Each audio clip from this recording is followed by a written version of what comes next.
প্রতিদিন সকালের রুটিন। সকালে উঠে সবার আগে হচ্ছে হাঁস মুরগি এগুলোকে বের করতে হয়। কালকের হচ্ছে খাবার ছিল হাঁসের, সন্ধ্যাবেলা খেতে দিয়েছিলাম। ওই খাবারটা নিয়েই এখন হচ্ছে করব। ওই খাবারের ভিতরে কিছু ধান দিয়ে, যেহেতু বড় হাঁস তো আমি হচ্ছে গুঁড়া ধান আর হচ্ছে ভুট্টা আটা দিয়ে খাওয়াই।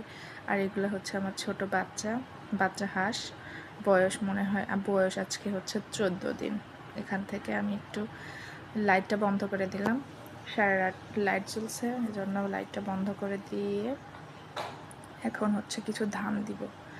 ধান দিয়ে মাখায়ে মানে হাঁসের যে বড় বাচ্চাগুলো আছে ওইগুলোকে দেবো। ওইগুলোরও বয়স বেশি না, মাত্র 2 মাস বয়স।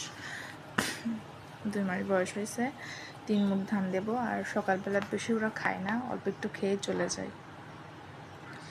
দেওয়ার পরে এখন হচ্ছে যে বের হয়ে দরজা লাগিয়ে দিব, না হলে এদিকে অনেক পরিমাণে বেজি আর কুকুরের জন্য কিছু করা যায় না সব সময়।